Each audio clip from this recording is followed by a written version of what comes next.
Bem, meus queridos alunos, volto assim a ter um grande prazer em falar-lhes, né? E, como de hábito, a gente volta a dizer alguma coisa da aula passada para recomeçarmos então desta feita, né? Estamos falando, portanto, sobre a compra e a venda, a coisa, o preço, e paramos ali num item longo que foi o item do consentimento, né?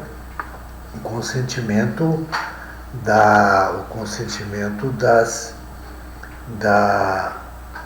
dos contratantes. E nele então foi focalizado o seguinte a respeito do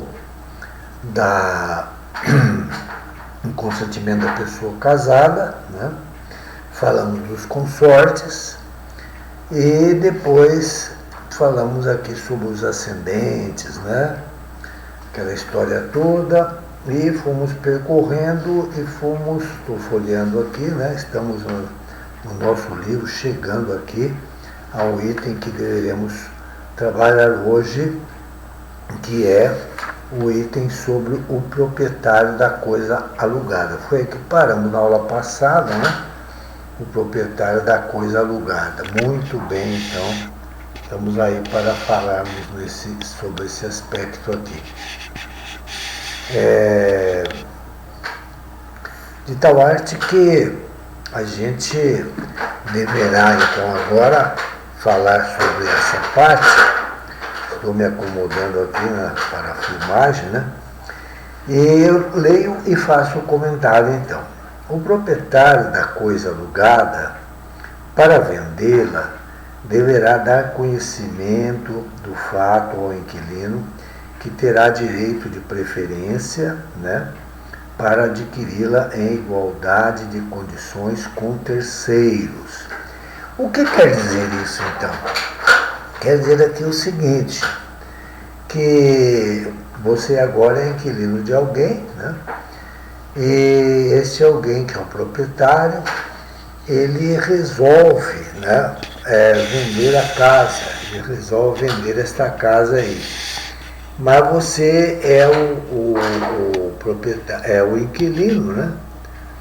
Então nós vamos ler tudo isso aí, eu já estou explicando, ele é obrigado pela lei, que é a lei do inquilinato, a 8.000, né? E de notificar você, dando prazo de 30 dias, e para que você então se pronuncie, dá o preço também, se você quer ou não comprar aquela propriedade, né? A propriedade que você está alugando. E se ele fizer a venda para uma pessoa estranha, sem antes notificar você, você poderá depois entrar em juízo, depositar o preço, né? E evidentemente poderá até pedir perdas e danos. É isso que nós vamos ler aqui, né? Vamos ler aqui para vocês e fazer um breve comentário. Então vamos lá, né? Chegamos aqui. O proprietário da coisa alugada, para vendê-la, né, deverá dar conhecimento do fato ao inquilino, que terá direito de preferência para adquiri-la em igualdade de condições com terceiros. E se esse prédio estiver sublocado, né, em sua totalidade, a preferência caberá ao sublocatário, né? E então, em sendo vários sublocatários, a todos em comum ou a qualquer deles, ou se um só for interessado. Se muitos forem os interessados, né, sublocatários, a preferência caberá ao locatário mais antigo, ao locatário aí mais antigo. Muito bem. O inquilino terá, então, 30 dias subsequentes àquele em que for notificado para exercer o seu direito de preferência. Tá? Muito bem, isso está na Lei 8.245/91, artigos 27 a 31.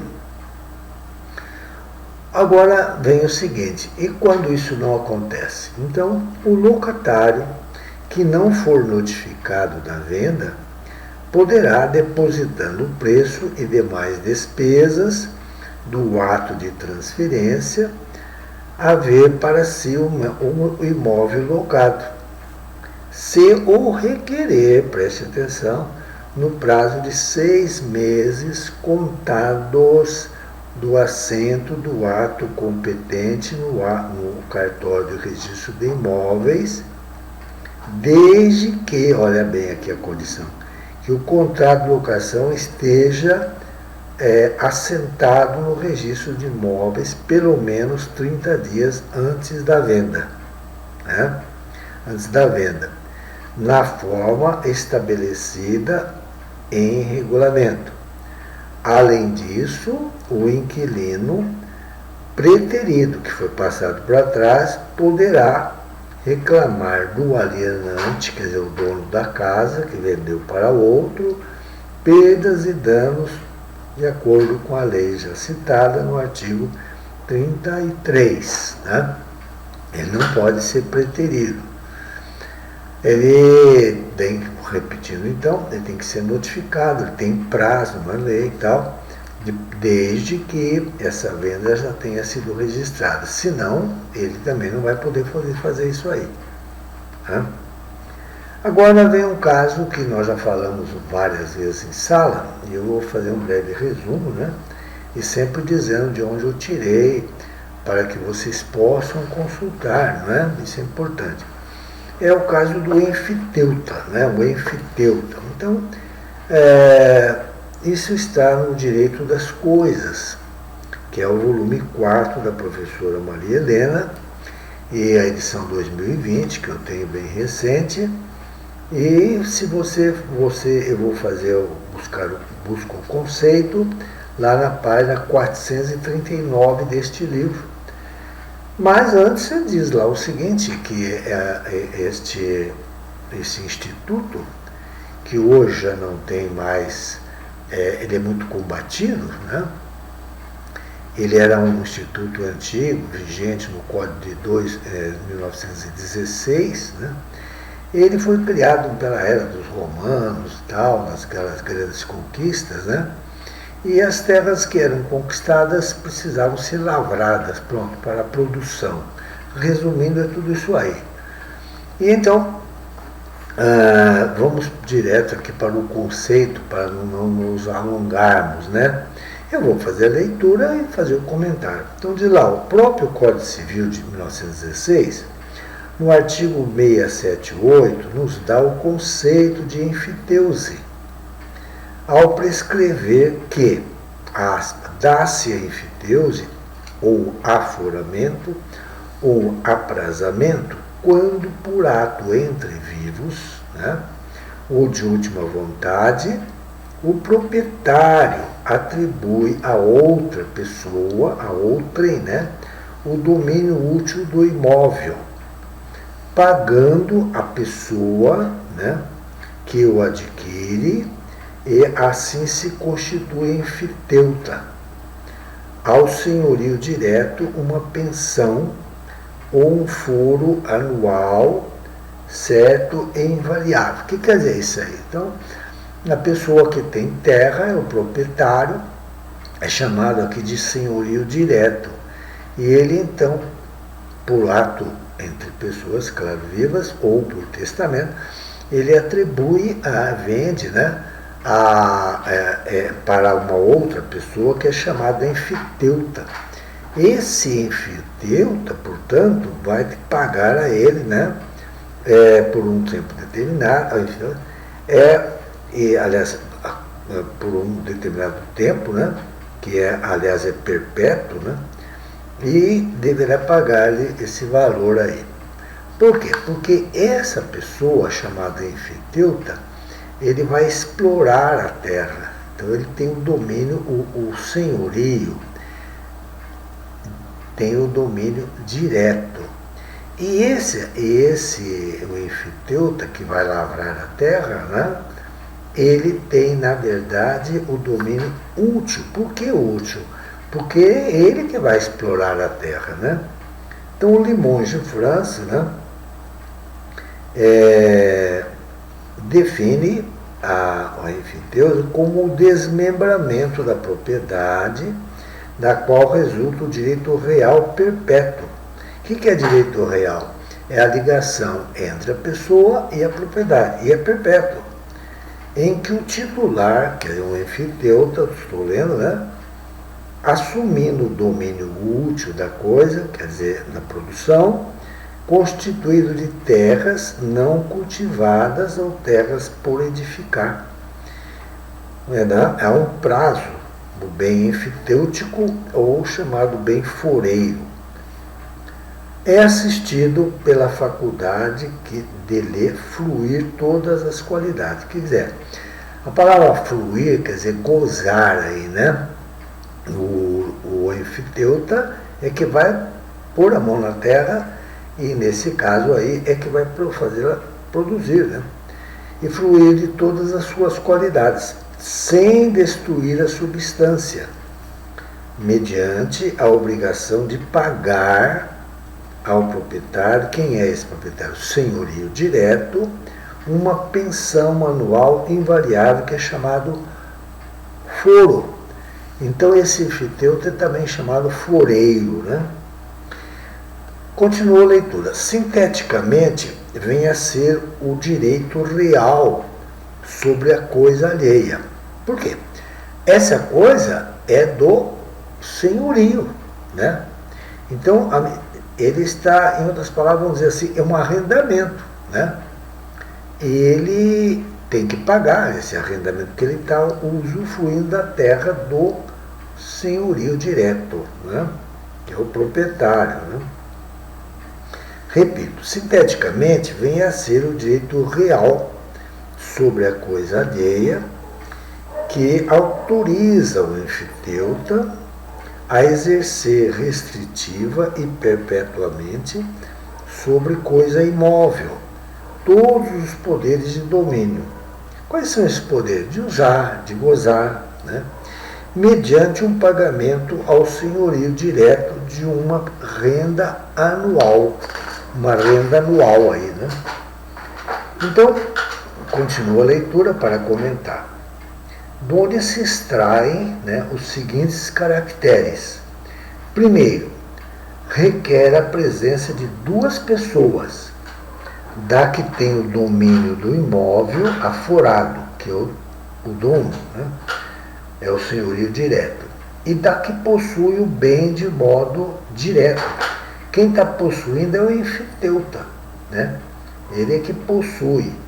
Vamos aqui dar uma ideia, o caso do inquilino e o dono da casa. O dono da casa seria o senhorio direto, né? Fazendo uma comparação aí.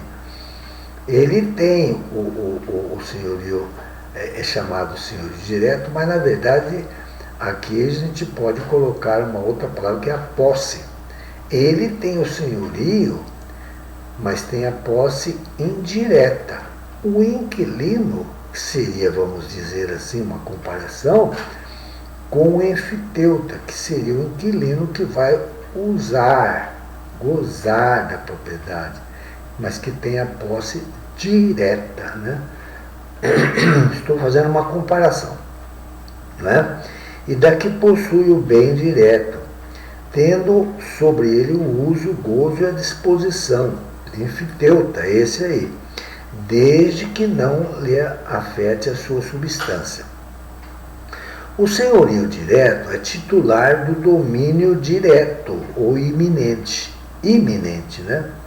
O enfiteuta, ou foreiro, acabei de falar, é que tem o domínio útil porque ele é que vai se utilizar, né? Gozar.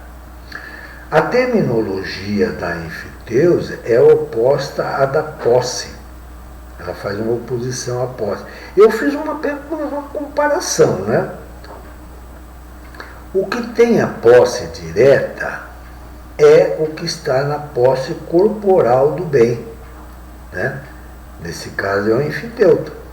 Na enfiteuse, o senhorio, né, direto tem o domínio direto, mas está afastado da coisa. Na minha comparação, seria o dono da casa, que tem o senhorio direto, mas está afastado, porque ele não tem a posse, né? Dá para entender aí, né? O domínio direto do senhorio manifesta-se no recebimento do cânon. Ele recebe um cânon na percepção do laudêmio, né, em caso de alienação, quando ele for vender. Mas, pelo artigo 2038, agora, é artigo do nosso Código Civil de 2002, né, parágrafo 1º, inciso 1º, está proibida a cobrança de laudêmio ou prestação análoga na transmissão do aforado. Quer dizer, cada vez que o enfiteuta transmitir, ele tem que pagar, nesse caso, pelo bem aforado, a palavra aforado porque vem de foro, né? Então, daí que o enfiteuta também é chamado a foreiro, né? Sobre o valor das construções e plantações. Então, na hora de vender, ele puder passar para outro, ele naturalmente construiu, plantou e tal, ele tem que pagar um valor ao senhorio direto, né, que é o cânon, que é o chamado laudêmio, né? Muito bem. E nos casos mencionados concernentes a esse direito de usufruir, né? Outra característica, constitui um direito real e imobiliário. Só pode cair sobre bens imóveis alheios. Então, é como se fosse aí, vamos dizer também uma outra colocação, o usufruto, né? O usufruto em que a pessoa, no caso das sucessões, nós temos falado, né? Quando morre alguém e tal, e fica a viúva, um filho só, é um exemplo, né? E, então, na hora, a viúva vai dizer, bom, eu não quero a minha parte aqui, mas eu vou deixar claro, bem escrito, que deixo ao meu filho também a parte que me cabia, só que quero ter o direito de, até a minha morte, né, usufruir do imóvel, né, que era a metade seria minha, mas eu deixei para o meu filho, ele agora é o dono total, mas eu quero usufruir desse bem imóvel até a minha morte. É uma comparação, né, com o usufruto, né? Não pode ser temporária a enfiteuse, mas a perpetuidade lhe é essencial. Contém a obrigação do enfiteuta de pagar uma renda anual e invariável chamada furo, né? Cânon ou pensão. É isso aí que está lá na página 440 do volume Direito das Coisas, né, volume 4, da edição 2020, da professora Maria Helena Diniz, né? Agora sim podemos, o nosso texto, o que eu estou falando aqui, eu volto agora ao nosso texto na página 211, que diz assim, não é? O enfiteuta só poderá alienar o imóvel enfitêutico a título oneroso ou gratuito, no todo ou em parte. Quer dizer, o enfiteuta é aquele que explora a terra, voltando, né? Desde que comunique o fato previamente ao senhorio direto, que é o dono, para que este exerça o direito de opção, né? O senhorio direto. Pois a percepção do laudêmio não poderá ser exigida. Isso está no Código de 1916, artigos 683. E o novo Código Civil 2038, né, parágrafo 1º, inciso 1. Primeiro também. Com exceção da hipótese do artigo 22 da Lei 9.514/97, com alteração pela Lei 11.481/2007. Ponto. Se a alienação for onerosa, a lei concede ao senhorio direto o direito de preferência, devido à utilidade social de se extinguir o ônus que recai sobre o domínio e a equidade, que manda atribuir a totalidade do direito a quem já foi titular de parte. Quem foi? Era o senhorio direto, né? Realmente, o Código Civil de 16, no artigo 685, ele dispõe que, aspas, se o enfiteuta é aquele que tem o domínio útil, né, que lavra a terra, vamos dizer assim, não cumprir o disposto do 683 de 1916, poderá o senhorio direto usar, não obstante de seu direito de preferência, havendo do adquirente o prédio pelo preço da aquisição. Né? Mesma coisa que falamos assim, atrás ali, do caso do proprietário da casa alugada. Né? Fecha aspas. Ponto. Se ele exercer a preferência, extinguir-se-á a enfiteuse, pois terá em mãos o domínio direto e útil. Quer dizer, então o enfiteuta, se tiver que vender aquela propriedade, em primeiro lugar tem que falar com o primitivo dono, né? Em outras palavras é isso. E ele terá direito a preferir. Né? E vem o item H agora, ainda da página 211. Né? O senhorio direto, né, por sua vez, deverá notificar o enfiteuta quando for alienar o seu domínio direto. Certo? Porque o senhorio direto tem o domínio direto. Né? Por outro lado, se ele também quiser vender, ele tem que notificar o enfiteuta, para que ele exerça o direito de preferência. Então, ambos têm esse direito de preferência, né? Agora vem uma outra coisa fácil, o texto continua, mas há coisas mais fáceis de serem entendidas, que a gente vai fazer uma leitura mais rápida, assim, e em face não haver, assim, dificuldade, né? Vem agora o seguinte: o comprador ou o vendedor, nos contratos que contiverem cláusulas de exclusividade, uma cláusula de exclusividade ajustada por um prazo determinado, tem certos deveres. Por exemplo, o comprador só poderá adquirir certas mercadorias de determinado produtor e o vendedor deverá vendê-las pelo preço X, restringindo-se assim a liberdade de contratar com quem se quiser e de estabelecer preço diferente. Então aqui é o caso de alguém que sempre compra de um vendedor. Esse vendedor, ele só pode, durante um certo tempo, contrato, vender para esse comprador. Né? Então aí há um momento em que a compra e venda tem restrições. Né? Muito bem. E o preço também que o comprador deverá ter junto ao vendedor é um preço X, que já está ajustado. É por isso que ele fala de exclusividade. Né? Agora vem um caso muito interessante, fácil de entender, é o caso do menor. Né? Os menores, por exemplo, não podem comprar determinadas revistas pornográficas, elas têm que ter uma série de condicionantes, ser revestida de plástico opaco, né? Que impróprias para a sua idade.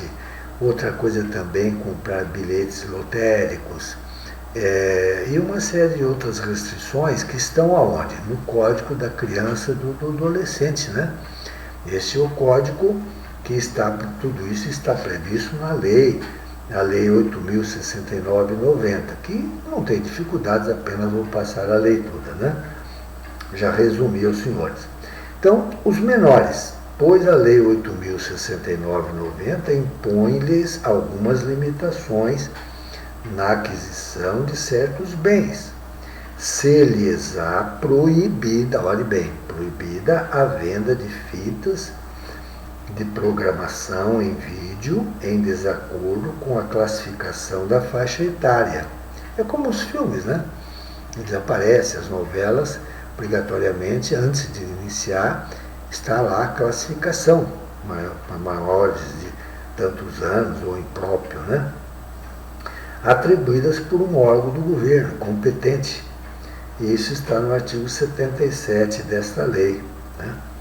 Sob pena de multa de 3 a 20 salários de referência, e se houver reincidência, né? Aquela banca, por exemplo, estiver vendendo assim, foi já notificada, mas continua, reincide, né? O juiz poderá determinar o fechamento do estabelecimento por até 15 dias. Está no artigo 256 do Código da Criança e do Adolescente, né? Ponto. As revistas e publicações contendo material impróprio a menores só poderão ser comercializadas em embalagem lacrada, com advertência, está escrito, né, de seu conteúdo, e se contiverem em suas capas imagens ou mensagens obscenas, né, deverão ser protegidas com embalagem opaca. Quer dizer, você não consegue ver do outro lado, né? Está no artigo 78, parágrafo único. E não poderão ser vendidas a menores, artigo 81, inciso 5º. As revistas e publicações destinadas a público infanto-juvenil não poderão conter ilustrações, legendas ou anúncios de bebidas alcoólicas, tabaco, armas, munições, e deverão respeitar os valores éticos-sociais, que são os nossos valores, né? Construem a nossa educação, desde o nosso berço, né? E vida fora, através do sistema educacional, né? É isto aí. Da pessoa e da família. É essa lei, artigo 79. A Constituição Federal também, ela fala nisso no artigo 220, parágrafo 4º. Ponto. Aquele que editar ou comercializar revistas e publicações violando as normas acima indicadas, né, sofrerá pena de multa de 3 a 20 salários de referência, duplicada na hipótese de reincidência, sem prejuízo da apreensão das revistas e publicações. Está na lei, artigo 257. Né? Além disso, a proibição da venda a menor de armas, de munições, explosivos, bebidas alcoólicas, produtos causadores de dependência física, que hoje é um grande problema na nossa atualidade, com adolescentes, né? Ou psíquica, ponto e vírgula. Fogos de artifício capazes de provocar danos e bilhetes lotéricos, equivalentes ao artigo 81, sob pena de prisão e multa previstas nos artigos 242 e 243. Então, me lembro aqui num caso, eu era criança e me lembro na minha cidade, lá onde eu morava, Ourinhos, né? E havia ali ao lado um construtor, uma pessoa muito boa, chamava-se Hereno, uma coisa assim. Ele tinha 3 filhos, um dos filhos era o Reginaldo, lembro até o nome dele. Ele era uma criança de uns 8 anos, 9 anos. E o pai, nessa época junina, né, comprava isso aí. Então ele colocou, acho que no bolso da camisa, no bolso da calça, né, naquele tempo a calça curta. E aquilo lá, não sei como, explodiu no corpo dele. E ele se salvou. E na época eu me lembro que falava-se até em folha de bananeira, né, para curar queimaduras. Né? E eu tive também, infelizmente, um outro caso pior, aí foi pior, de um filho de um prefeito da cidade de Santa Cruz do Rio Pardo, onde eu nasci, que eles tinham uma fazenda e nessa época, agora a época junina, então eles iam, né, ia para a fazenda e lá soltava aqueles rojões, aquela coisa. O menino era pequeno e pegou aquela caixa de fósforo, de cor, né, que havia, e, sem querer, foi mastigando aquilo. Intoxicou-se e morreu. Né? Um fato muito triste, lamentável. Mas continuamos agora, então, com vocês, na página 213. E chegamos a um novo item agora, que são as chamadas consequências jurídicas da compra e venda. Né? Compra e venda. Vamos então ler e fazer um rápido comentário aqui. Né?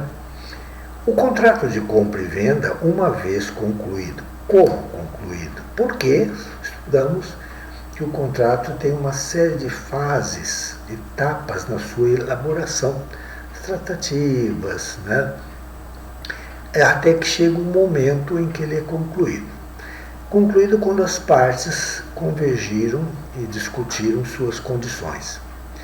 E a conclusão, ela é feita quando se dá o sinal ou as arras, lembram-se, né?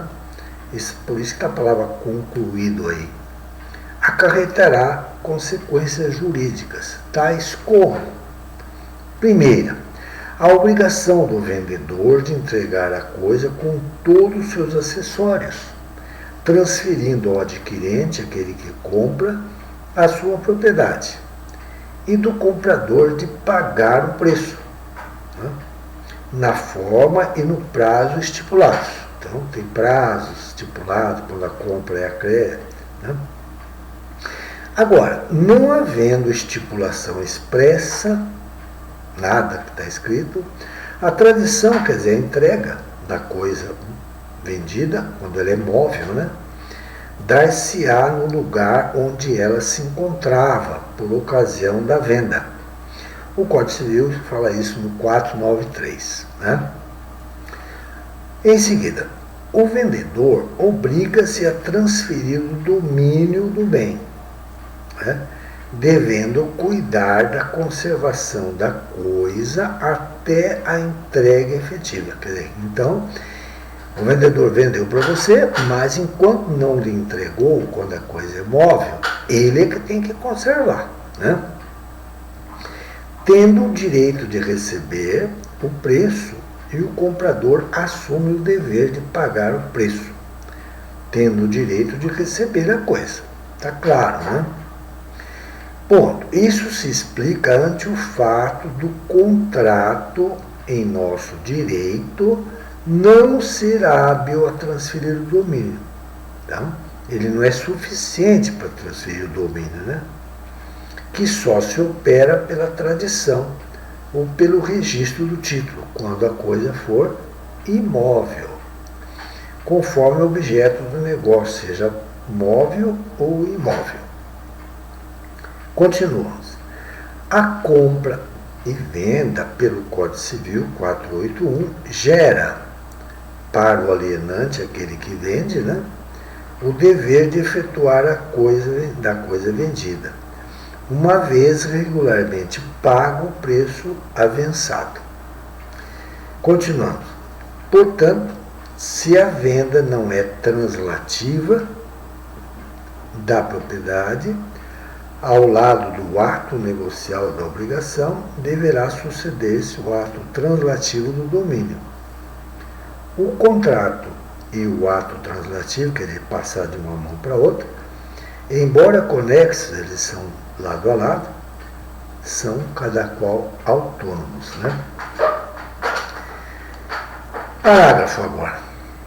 É preciso lembrar que, não sendo a venda a crédito, o vendedor não estará obrigado a entregar a coisa antes de receber o preço.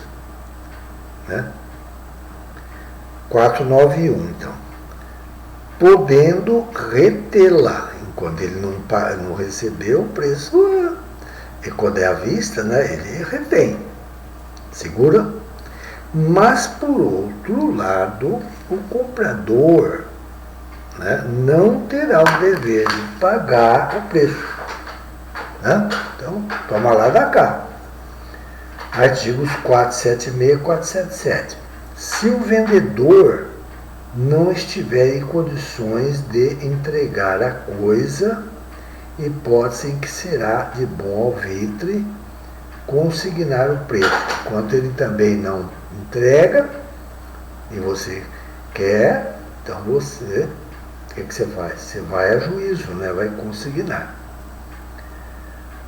o preço. Bom, agora, se a venda for a crédito ou a prazo, será ilícito, quer dizer, será ilegal, né, ao alienante, aquele que vende, condicionar a sua prestação à do outro. E o comprador poderá reclamar a entrega do bem antes do pagamento do preço. Se houver agora recusa do vendedor, poderá pleitear a rescisão contratual com perdas e danos.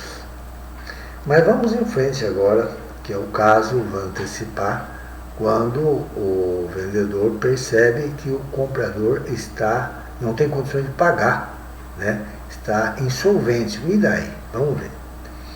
Se, porém, apesar de haver preço ajustado para o pagamento, o comprador cair antes da transação, quer dizer, ele antes da entrega, o vendedor percebe que ele não tem condição de pagar, né? Então, por isso que está escrito aqui, o comprador cair antes da transação em insolvência, caracterizada pela capacidade de solver o débito, quer dizer, ele não tem condição de pagar. O vendedor poderá sobrestar, a palavra sobrestar quer dizer suspender na entrega do bem até que o adquirente lhe dê caução. Caução quer dizer garantia, né? Garantia. De pagar no tempo ajustado. Está lá no 495 do Código. Ou efetive desde logo o pagamento. 477, segunda parte. Continuo. Prestada a caução, quer dizer, a garantia real quer dizer, um imóvel, por exemplo, e fidejussória, quer dizer, de confiança, algum fiador, alguém que avalize, né? Levanta-se a suspensão da execução contratual. Levantar quer dizer, para, né? E o alienante deverá entregar a coisa vendida, sob pena de responder por perdas e danos. Quer dizer, o comprador dá garantias, ele tem que entregar, né? Senão ele pode ser processado por perdas e danos. O vendedor não será, portanto, obrigado a entregar o bem alienado a prazo se o comprador vier a falir. Agora é diferente, né? Então fez um negócio e tal, e depois ele, no momento da entrega, ele toma conhecimento que o comprador faliu, vier a falir ou tiver título protestado por falta de pagamento. Então, o vendedor falou, opa, aí eu não vou receber, né? Bom, se porventura o vendedor sofrer alteração em sua situação econômica, agora é o vendedor, né? Tornando-se precária a tradição da coisa vendida, quer dizer, agora o comprador percebe que o vendedor ficou em situação difícil e não vai ter condição de entregar a coisa vendida para o comprador. Invertem-se as posições, pois o comprador poderá reter o pagamento, né? Então, o vendedor não vai ter condição de me entregar a mercadoria. Eu retenho o pagamento, não vou pagar, até que ela lhe seja entregue ou até que seja prestada a caução. A entrega da coisa e o pagamento do preço constitui execução do contrato, né? Mas é muito importante a gente ver isso aí, porque embora não seja difícil, mas é importante, porque você pode ser consultado. Isso aí acontece muito na nossa vida real, né, diária, né? Vem lá um amigo, vem lá um parente e tal, e pergunta para você, estudante de direito, hein? Opa, como é que procede aqui agora? Né? Como é que nós fazemos? você já tem condições agora de estar firme na sua orientação, né? A orientação profissional. É como você vai ao médico, né? O médico diz uma coisa, você confia, né? Então agora alguém vem atrás de você porque confia na sua palavra, porque você estudou, você levou a sério o seu curso, né? Eu sempre falo isso aí para vocês. E quando eu vou ao médico também, eu fico me perguntando, bom, a palavra dele é a palavra dele, eu vou ter que seguir, né? Agora vem outro aspecto, tá?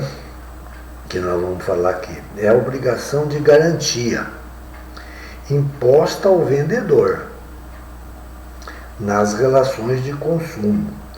É o problema do código o nosso código, que hoje você vai a toda casa comercial, o código do consumidor tem que estar ali em cima do balcão, né? Contra os vícios aparentes ou redivitórios. Uma matéria que já lemos e estudamos com vocês, né? Está na Lei 8.078/90, artigos 26, 18, parágrafo 1º e 19. E a evicção, falamos muito sobre isso, não há necessidade aqui de nós repetirmos, né? Por ser elemento natural do contrato de compra e venda, né? A evicção é aquela história de que o A vendeu para o B, né? E então, mas não sabia que o objeto vinha sendo perseguido por o seu verdadeiro dono, ele não sabia, ele acreditava que ele era o dono. E aí então, esse verdadeiro dono é o evictor, né? Ele vem sobre, é o evictor, né? Então ele vem sobre o B, que está agora na posse da propriedade que foi vendida pelo A. E aí vocês se lembram muito bem o que pode acontecer. Assim sendo, né, o alienante, né, deve garantir a qualidade e o bom funcionamento do objeto alienado. Quer dizer, o A vendeu para o B, ele tem que garantir aquela venda. Mas ele, por várias razões, já estudamos, ele não sabia, né, que ele já havia comprado uma mercadoria, né, que não é de alguém que não era desse alguém, né. Então, o verdadeiro dono vem atrás, né, e o A, então, o B comprou, pagou, e no fim nós já estudamos que o B vai chamar a lide, ou denunciar a lide, o A, para que venha ajudá-lo na sua defesa, porque ele vai perder esse bem, né, para o verdadeiro dono, né. Lembram-se disso, né? Assim sendo, o alienante deve garantir a qualidade e o bom funcionamento do objeto alienado que ele está vendendo e assegurar ao comprador a sua propriedade, porque todo mundo que compra quer garantia, né? Quer garantia. Bem, continuamos agora. Os vícios aparentes poderão ser reclamados dentro do prazo decadencial. Aqui há prazos, né? Precisamos prestar atenção, né? Você compra algo e depois vai verificar que não é perfeito para o seu funcionamento, para o seu uso. Já estudamos isso aí, né? Os vícios redibitórios. Tem 30 dias, se tratar de fornecimento de produtos não duráveis, olha aí. E de 90 dias, se forem duráveis, contado da data de entrega efetiva do produto. E se o vício for oculto, tal prazo computar-se-á ao instante em que o defeito ficar evidenciado. Artigo 26, parágrafo 3º da Lei do Consumidor. Porque há objetos que nós já estudamos também, que só no decorrer do uso dele é que se vai verificar que ele não se presta, nós estudamos, não se presta à finalidade que foi adquirida. Uma máquina, por exemplo, né? Depois se verifica que no decorrer do uso demora até algum tempo que esse defeito apareça, né? Lembram-se, né?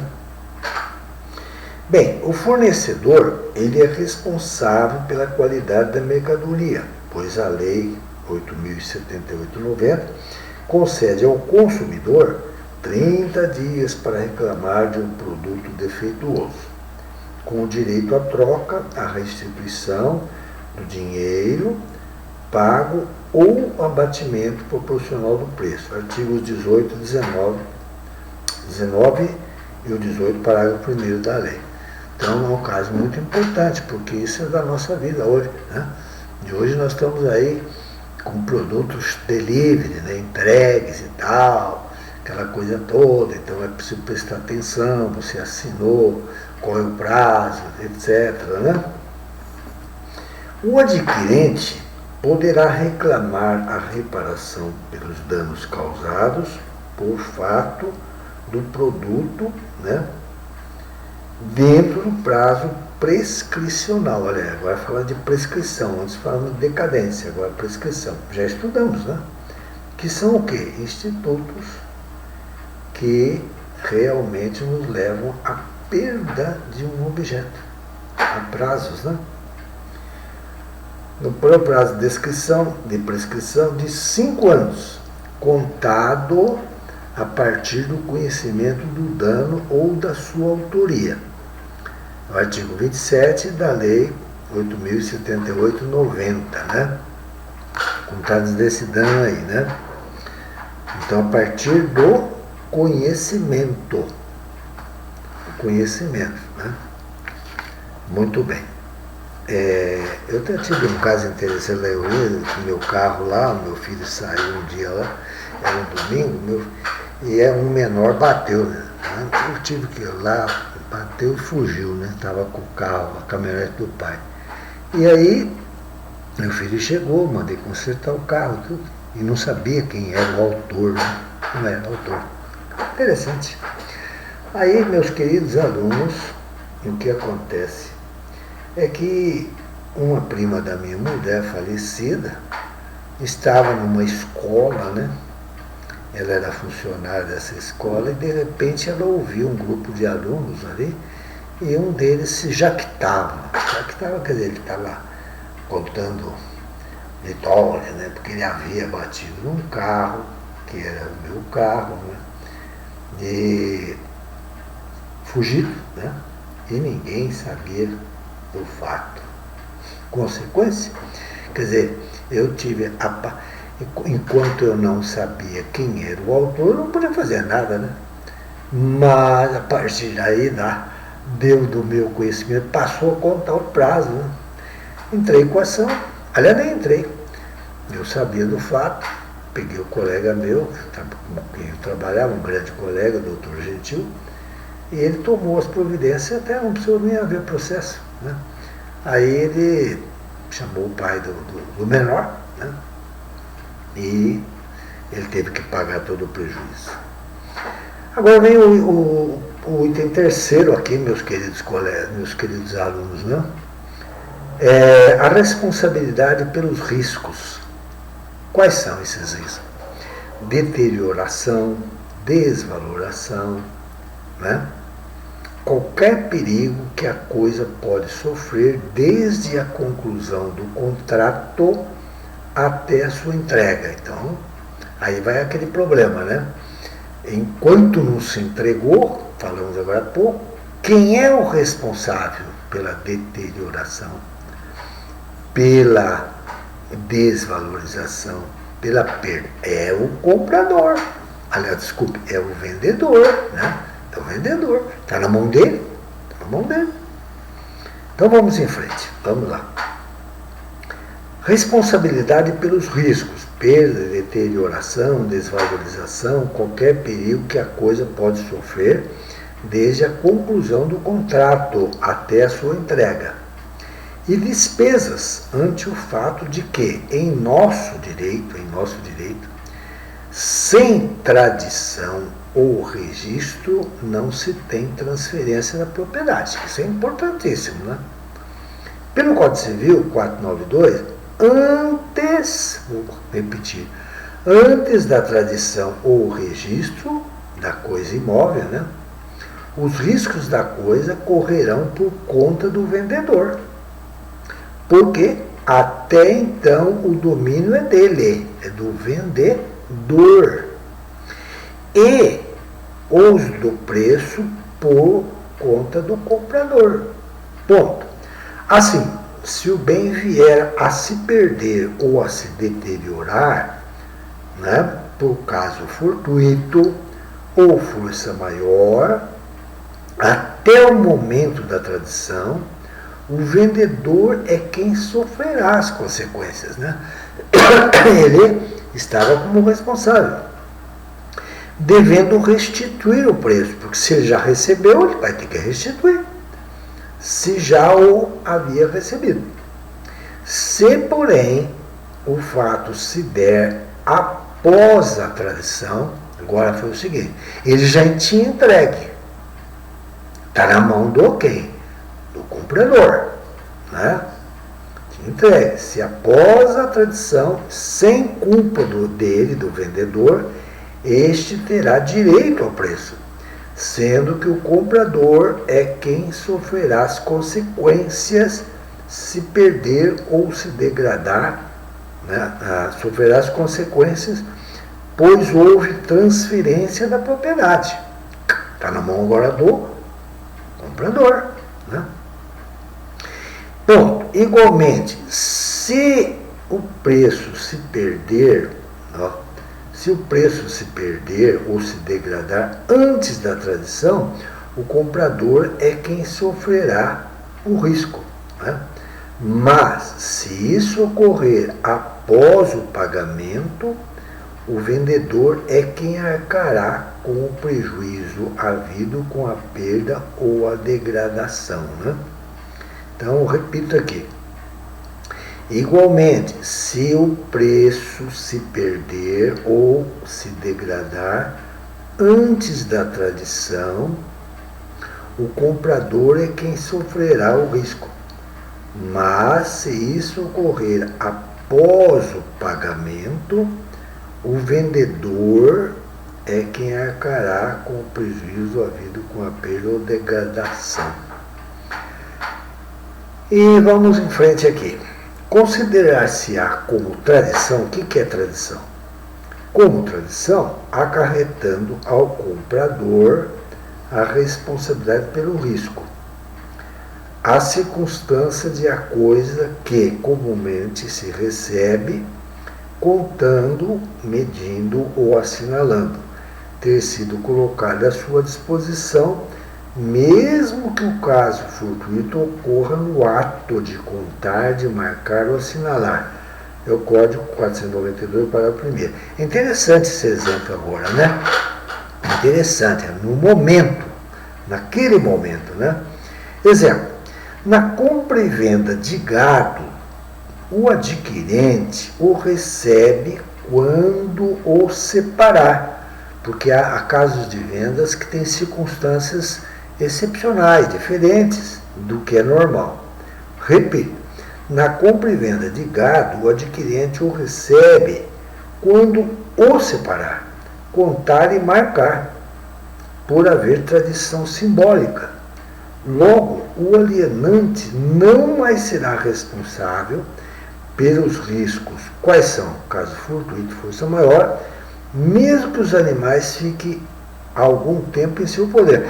Então, o gado é aquela coisa, né? Ele separa e já marca. Ó, se eu fui lá comprar na fazenda de fulano, eu separei junto com ele e foi marcado. A partir daquele instante, o gado é meu. Mas ele fica lá, por alguns motivos ainda, alguns dias, na fazenda do vendedor. Né? Então os animais ficam lá algum tempo em seu poder, pois, realizadas aquelas operações, certas serão as coisas removentes vendidas.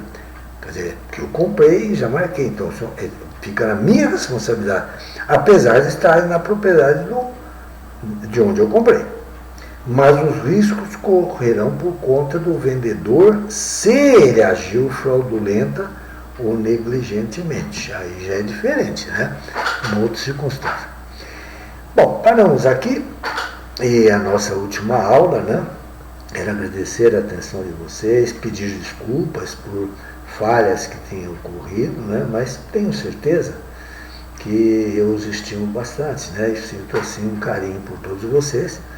Me despeço assim, logo teremos a nossa prova e peço a Deus que tudo venha correr bem e que as coisas venham a melhorar, né? Hoje os jornais que acabei de ler já fazem um prognóstico aí de que as aulas serão mesmo online, né? Pelo menos é o que parece pelos jornais. Não sei qual vai ser aí o pronunciamento de nossa querida universidade, nossa faculdade, né? Mas vamos aguardar então.